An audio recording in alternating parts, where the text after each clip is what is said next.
everyone, Real Comic Stacks, and I'm about to knock out Sleepwalker number 3. So 1 and 2 has been good. I've enjoyed Sleepwalker. I've kind of hit on this on all of them. Chad Bauer and Chris Sims on this.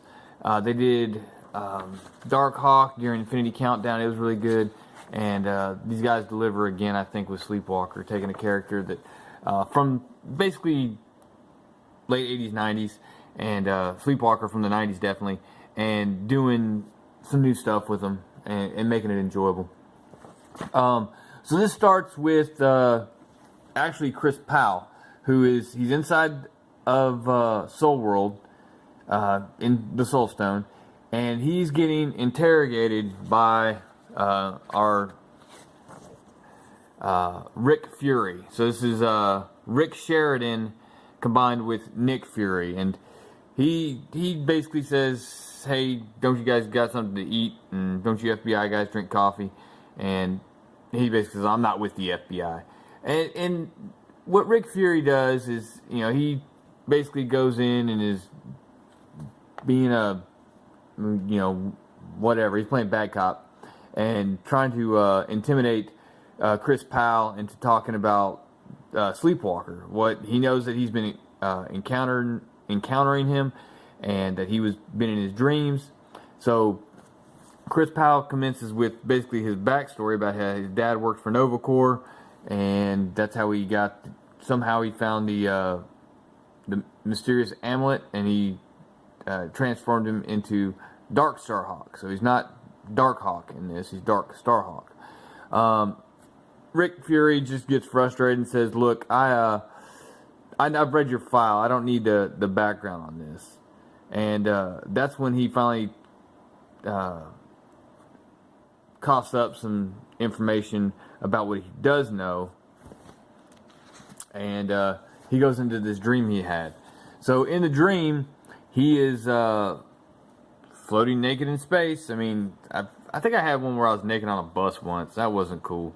But anyways, he gets with him, and because Sleepwalker was hunting him down because he knew that the Dark Starhawk had control over both space and Time Stone, that he would be able to guide him through the infinite circuit using or having Dark Starhawk assist him, just like he had Little Monster Scott Banner help him through the Power Stone. So from here, the first place they go is the Space Stone, and the Space Stone is just kind of, I don't know what you'd imagine what was in the Space Stone other than space and a whole lot of it. And it's called the Vast. It's the world within the Space Stone. And at first, this just kind of freaks the Sleepwalker out, but with the vastness, he basically finds out he can fold space and travel pretty quickly. So it's abstract, but he's able to figure it out quickly. From there, you go back to Rick Fury and Chris Powell, and Chris Powell is basically explaining that, what Sleepwalker is trying to do. He's trying to travel through the circuit to get to the Soul Stone so he can save Rick Sheridan. So the question comes up: what comes after space? And it's the Time Stone. And this one's pretty funny. In the Time Stone, being that Dark Starhawk has a good grasp on the reality of time, it seems to I'm just gonna read this because it's good. Dark Starhawk comes out and says, "Come on, Sleepy, pull yourself together." And Sleepwalker's like, "Oh, thanks, Chris. I gotta apologize. The weight of the years spent here searching for a way out. It's been like 2 minutes, maybe 5." And it's pretty funny because the thing is during that time, it's given, even though it seemed it's actually been on 2 or 5 minutes, he being Sleepwalker had time to think about what he could do and how the Time Stone works and how and the mechanics of it all. So with that, he he does figure it out, and what he does is well, I forgot what this thing is called, the Imaginator. He uses it to gain control of the place, and from there, he picks out a distinct moment, placed right where he needed it, and then with that, he's able to slide into the Reality Stone. And Dark Starhawk is kind of concerned about him because he saw what happened to him back there. And Sleepwalker freaks out on him. He starts explaining to him what reality actually is. And that reality is Rick Sheridan. He apologizes, of course. And then, because Sleepwalker's a good guy.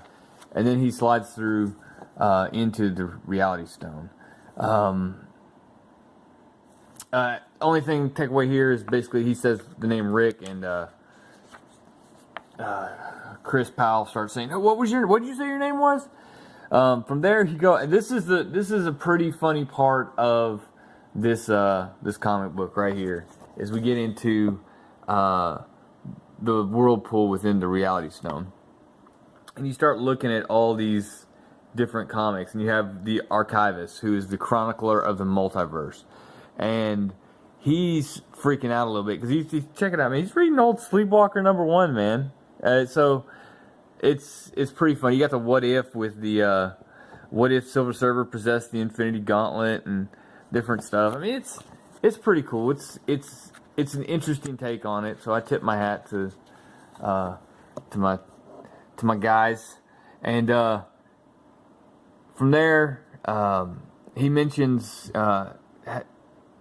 About the space, he asks about Soul World, and when he asks about Soul World, the Archivist slides him a copy of Infinity Wars, and the comment down here, where'd it go? It's basically Wednesdays. That's right after Man Thing Foom. I don't know what we're calling him. It's Man Thing and Fing Fang Foom comes bursting through reality and grabs him, and but Fing Fang Foom ain't, Man Thing Fan Foom is explaining to him that the reality will destroy you. That he's a creature of imagination. This place is an idea given form. All but the strongest are destroyed by the reality force within the stone. So he's actually trying to save him. Now, one thing is that because of Man-Thing's powers, he's talking about you're burning me, and he's saying, yeah, that's because you fear. Your fear is what's actually burning you. You fear losing Rick Sheridan, and that is the endless possibilities that surround you. Your fears are well founded. He tells him about Requiem and how how she is unbalanced, and the threat and all the realities are starting to bleed into each other and collapse. But he gets him through the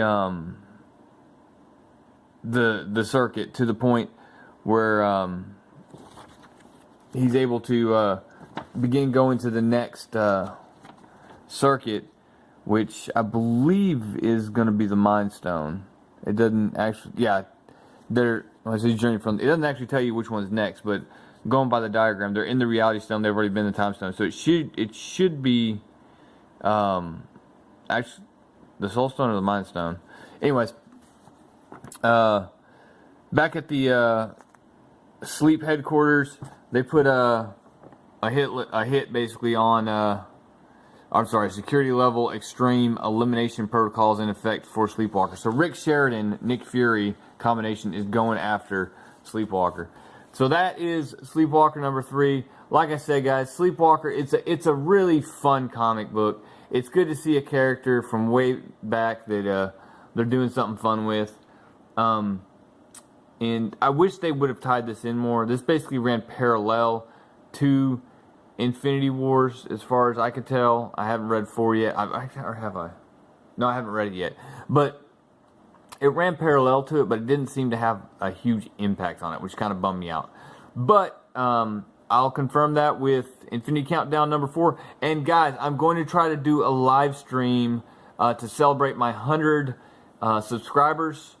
Just getting over that here recently over the holidays. So guys, if you are interested, by all means, keep an eye out for it. When that live stream hits, pop on and chat with me for a little bit. Talk about the channel, talk talk about some Avengers 4 stuff, talk about Vader, the fan film, and the things that Star Wars Theory is doing, and any other comic book geeky stuff you want to talk about. And guys, thank you to all my subscribers. I appreciate you. And that's all I got. Real Comic Stacks out.